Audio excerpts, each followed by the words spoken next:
Hello everyone, welcome to education community. दोस्तों, education community में आपका स्वागत है। साथियों, आज का जो हमारा न्यूज़ आइटम है, यहाँ पर देखिए जापान के हिरोशिमा शहर में जो G7 ग्रुप है उसकी 49वीं बैठक संपन्न हुई थी। भारत ने वहाँ पर यूनाइटेड नेशंस की जो अंतर्राष्ट्रीय मसले हैं, जो अंतर्राष्ट्रीय संघर्ष हैं, उनको प्रभावी तरीके से जो ना रोक पाने की क्षमता है उस पर सवालिया निशान खड़ा किया था। उस संदर्भ में दोस्तों ये न्यूज़ हमारे लिए आई हुई है। यहाँ पर यानी कि यूनाइटेड नेशंस और उससे जुड़े जो मुद्दे हैं जो हमारे एग्जाम में पूछे सकते हैं उनको हम कवर करेंगे। दोस्तों, ये जो न्यूज़ हम यहाँ से कवर करने वाले हैं और ये जो आर्टिकल कवर करेंगे वो GS पेपर 2 हमारे IR के सेगमेंट में जो इंटरनेशनल ग्रुप का जो सिलेबस है वहाँ पर डायरेक्टली यूज़ हो सकता है। दूसरी चीज़ दोस्तों, अगर आप एथिक्स के पेपर में कोई इंटरनेशनल ग्रुप से जुड़ी अगर आप एथिकल मसले लिख रहे हों और यहाँ पर कुछ एथिक्स से संबंधित है उसका आप वहाँ पर उपयोग कर सकते हैं। अगर आप ऐसे लिख रहे हैं तो वहाँ पर अगर भारत की भूमिका और UN की भूमिका के बारे में अगर आपको लिखना है तो आप इसका उपयोग कर सकते हैं। और साथ ही दोस्तों यहाँ पर कुछ हम तथ्यात्मक जानकारी भी देखेंगे, वो हमारे प्रीलिम्स के एग्ज़ाम के लिए काफ़ी इंपॉर्टेंट हो सकती है। दोस्तों, इसके बाद जो है हम जो ये जो न्यूज़ कवर करने वाले हैं उसको हम 5 डायमेंशन से कवर करेंगे। तो हमारा जो पहला डायमेंशन होगा हम वहाँ पर ये देखेंगे कि यूनाइटेड नेशन से जुड़ी तथ्यात्मक जानकारियाँ कौन सी हैं जो हमारे प्रीलिम्स के लिए इंपॉर्टेंट है। इसके बाद दोस्तों जो हमारा दूसरा मुद्दा है, यूनाइटेड नेशंस को विभिन्न जो प्रमुख मुद्दे रहे हैं उसको सुलझाने में उसकी क्या भूमिका रही है, क्या रोल रहा है, उसके बारे में देखेंगे। तीसरी चीज़ है दोस्तों जो यहाँ पर हम ये देखेंगे ऐसे कौन से रीजन्स हैं, ऐसे कौन से कारण हैं जिसकी वजह से यूनाइटेड नेशंस अंतर्राष्ट्रीय मसलों को सुलझाने के लिए अप्रभावी है।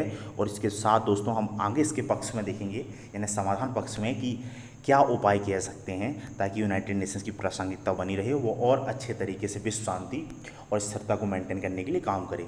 इसके साथ ही दोस्तों हम भारत की भूमिका को देखेंगे कि जो अंतर्राष्ट्रीय मसले हों उनको सुलझाने को लेकर भारत की भूमिका क्या है यहाँ पर। तो इन 5 आयामों से दोस्तों हम इस न्यूज़ को कवर करने वाले हैं। तो चलिए हम आगे बढ़ते हैं।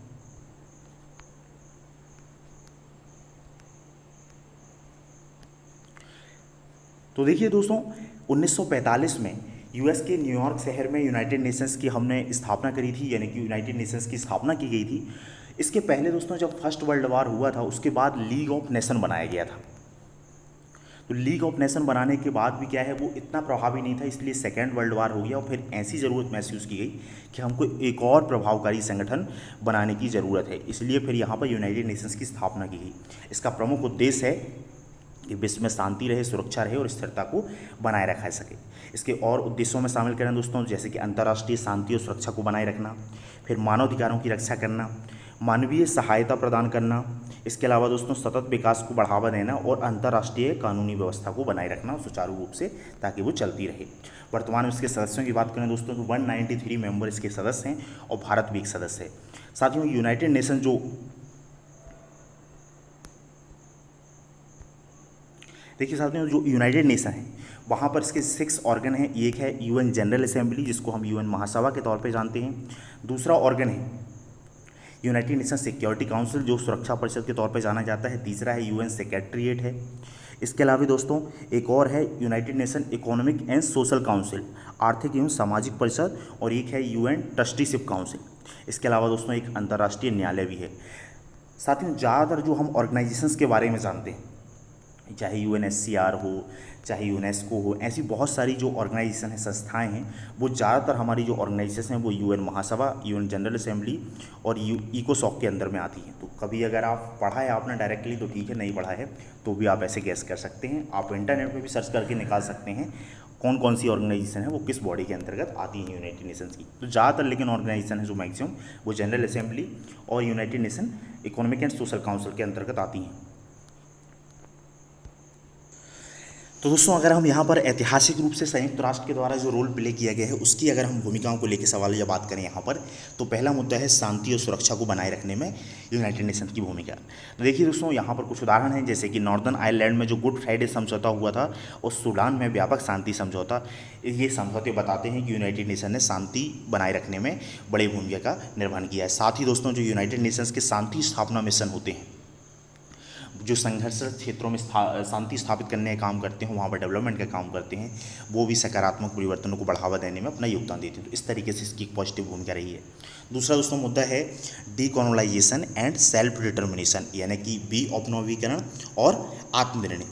इसमें यह है दोस्तों कि जब सेकेंड वर्ल्ड वार के बाद भी बहुत सारे कंट्री थे जो कॉलोनाइज थे, वो तब भी औपनिवेश बने हुए थे। तो यूनाइटेड नेशन जो जनरल असेंबली है उसने 1960 में औपनिवेशिक देश और वहाँ पर लोगों की स्वतंत्रता प्रदान करने के संबंध में एक घोषणा पत्र को अपनाया था, और इस घोषणा पत्र ने बहुत सारे राष्ट्रों को एक प्रकार से विऔपनिवेशीकरण को प्रेरित किया। एक प्रकार से वो राष्ट्र और संप्रभु राष्ट्र बन गए। तो ऐसी भूमिका रही है। फिर दोस्तों, जो मानवाधिकार और अंतर्राष्ट्रीय कानून है, जैसे कि मानवाधिकारों के सार्वभौमिक घोषणा पत्र, हम इसको पॉलिटी के सेगमेंट में पढ़ते हैं। यूपीएससी ने इसके ऊपर भी क्वेश्चन पूछा था। इसको बेस बना के उन्होंने डीपीएसपी और फंडामेंटल राइट्स पे प्रीलिम्स में क्वेश्चन पूछा था। तो ये जो घोषणा पत्र रहा है, और मानवाधिकार संबंधी जो भी संगठन है, यूएनएचसीआर वगैरह है, तो ये इन संगठन की भूमिका है जिससे अंतर्राष्ट्रीय मानवाधिकार सुनिश्चित किए जाते हैं। फिर सस्टेनेबल डेवलपमेंट गोल की यहाँ पर बात की गई है दोस्तों। 2015 में जो सस्टेनेबल डेवलपमेंट गोल्स अपनाए गए हैं, 17 गोल्स अपनाए गए हैं जिनको 2030 तक प्राप्त किया जाना है, और उसके उद्देश्य से सारे विश्व भर एक प्रकार से मिलकर काम कर रहे हैं ताकि एक प्रकार से शांति सहयोग को बढ़ावा मिले और लोगों के जीवन को बेहतर बनाए सके। तो ये इसकी पॉजिटिव भूमिका रही है। फिर मानवीय सहायता और राहत दोस्तों, अभी हाल ही में पाकिस्तान की बाढ़ हो या दुनिया भर में कोई भी ऐसे मसला हो, आप वहाँ पर देखते होंगे, जब भी न्यूज़ में पढ़ते होंगे कि यूनाइटेड नेशंस के अलग अलग ऑर्गेनाइजेशन काम करते हैं। जैसे वर्ल्ड हेल्थ ऑर्गेनाइजेशन है, वर्ल्ड फूड प्रोग्राम है, united nation world food programme, WHO है, UNHCR वगैरह है। तो ये संस्थाएं जो हैं एक प्रकार से देशों को मदद मुहैया कराने काम करती हैं। तो ये 5 पॉइंट दोस्तों आप रख सकते हैं। कुछ पॉइंट्स आप अपने आप से ही बना सकते हैं, सिलेबस वाला जो हमारा तरीका जो मैंने बताया है। तो इस तरीके से यूनाइटेड नेशंस की हम भूमिका कभी भी हमको लिखना होगा तो हम वहाँ पर लिख सकते हैं, और कोई और ऑर्गेनाइजेशन की भी आप इंटरनेशनल भूमिका लिखना तब भी आप वहाँ पर ये चीज़ का उपयोग कर सकते हैं। फिर दोस्तों आगे हम बात करें कि ठीक है, ये पॉजिटिव भूमिका रही है, लेकिन मुद्दा ये भी है, मुद्दा हमारे सामने एक ये है। इसके साथ ही दोस्तों मुद्दा ये है कि हाँ, अच्छी भूमिका रही है, लेकिन इसके बाद भी बहुत सारे मुद्दे हैं, उस पर यूनाइटेड नेशन एक प्रकार से मूक दर्शक बन के रह जाता है। हाल ही में आप यूक्रेन और रसिया का वार देखते होंगे। जनरली मीटिंग होती है, यूएन जनरल असेंबली की बातें होती हैं, डिस्कशन होता है, आउटकम कुछ नहीं निकलता है, और युद्ध जो है लगातार जारी है। ऐसे बहुत सारे राष्ट्रों के मुद्दे हैं। यहाँ पर रोहिंग्याओं का मुद्दा है बर्मा में, म्यांमार में, और भी ऐसे बहुत सारे मुद्दे हैं, उनका कोई समाधान नहीं निकल पाता है। तो ऐसे कौन से रीजन्स हैं उनके बारे में हम देखेंगे। हमारे लिए दोस्तों मेंस में लिखने के लिए काफ़ी इंपॉर्टेंट है। तो पहला पॉइंट है दोस्तों यहाँ पर कि जो सुरक्षा परिषद के जो स्थायी सदस्य हैं उनका रवैया। देखिए, यूनाइटेड नेशन जो सिक्योरिटी काउंसिल है उसमें 5 परमानेंट मेंबर हैं। तो ये जो परमानेंट मेंबर है, ये इनको जो वीटो शक्ति मिली हुई है कि कोई भी प्रस्ताव अगर प्रपोजल आता है तो 5 मेंबर की सहमति होना ज़रूरी है। अगर 5 मेंबर से एक भी मेंबर की सहमति नहीं है तो वो प्रस्ताव पारित नहीं हो पाता है। लेकिन अक्सर ऐसा देखा जाता है कि जो भी राष्ट्रों के पास वीटो पावर है वो अपनी सुविधा अनुकूल इसको उपयोग करते हैं। जैसे कि रूस की बात करें तो अभी ये युद्ध चल रहा है, रसिया यूक्रेन वार, तो रूस जो है अपने फेवर में वो वीटो का उपयोग करता है, कोई प्रस्ताव पारित नहीं हो पाता है। चाइना केस में देखें तो चाइना क्या है, पाकिस्तान चाइना के हित हैं पाकिस्तान में, उनको पूरा करने के लिए अगर किसी व्यक्ति को वहाँ पर अंतर्राष्ट्रीय जो है आतंकवादी घोषित करना है तो वहाँ पर अड़ंगा अड़ा देता है। तो इस प्रकार से जो सुरक्षा परिषद के स्थायी सदस्य हैं उनके निजी हितों की वजह से ये उनका रवैया इस तरीके का है, इसलिए ये संगठन काम नहीं कर पाता है। फिर दोस्तों जो भी संकल्प या रेजोल्यूशन लाए जाते हैं, जो निर्णय, उसमें क्या है, यूनाइटेड नेशन जनरल असेंबली वो पास तो हो जाते हैं, उसमें एक कंसेशन बन जाती है, लेकिन जो उसका इन्फोर्समेंट मैकेनिज्म है, प्रवर्तन तंत्र, यानी कि उनको लागू करने की जो व्यवस्था, उसका अभाव है। क्योंकि होता क्या है, रेजोल्यूशन पास हो गया, अब जो संबंधित जो राष्ट्र हैं वो किस तरीके से उसको क्रियान्वित करते हैं वो उस पर निर्भर होता है, वो जो है। और इसी प्रकार से जो सैनिक और संसाधन हैं उनके योगदान से इसको पोषित किया जाता है इस व्यवस्था को। तो इसलिए क्या है, ये वॉलंटरी होती है वो भागीदारी, इसलिए ये प्रभावी ढंग से काम नहीं कर पाता है। कुल मिला के ये है, यूनाइटेड नेशन जनरल असेंबली के द्वारा प्रस्ताव तो पारित कर दिए जाते हैं लेकिन प्रवर्तन तंत्र नहीं है, इसकी वजह से भी ये असफल है। उसके बाद दोस्तों जो तीसरा मुद्दा है, संप्रभुता और अंतर्राष्ट्रीय हित। इसमें पॉइंट ये है कि जो क्या होता है कई बार कि जो अलग अलग राष्ट्रों के हित होते हैं, जो अपनी सॉवरेनिटी के नाम पर जो है, जो एक प्रकार से सामूहिक कार्रवाई जो होनी चाहिए वो उसमें बाधक बन जाते हैं। और जो भी हस्तक्षेप यूनाइटेड नेशंस के द्वारा किए जाते हैं, जो प्रभावशाली तरीके से किए जा सकते थे किसी भी नेशन में, लेकिन वो उनकी संप्रभुता की वजह से या उनके राष्ट्रीय हितों की वजह से उनका प्रभावी क्रियान्वयन नहीं हो पाता है। फिर आगे दोस्तों कुछ और मुद्दों की हम यहाँ पर बात करें कि यहाँ पर देखिए जटिलता और विभाजन।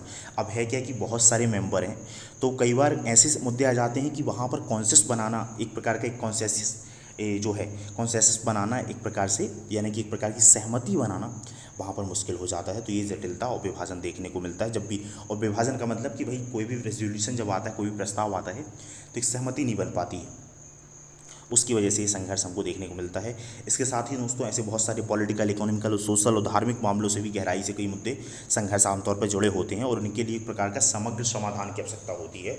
और इतना डेडिकेशन जो है ये ऑर्गेनाइजेशन दिखा नहीं पाता है, क्योंकि अपने अपने राष्ट्रों के अपने अपने स्वार्थ होते हैं, जो बड़ी पावर्स हैं उनके भी। तो जहाँ पर उनके मसले हैं, मान लो यूरोप का कोई मसला है तो वो तो शायद जल्दी रिजोल्व कर लिया जाएगा, लेकिन अगर कोई एशिया का कोई मसला चल रहा है या अफ्रीका का कोई मसला चल रहा है तो वो लंबे समय तक संघर्ष के तौर पे ही चलता रहता है।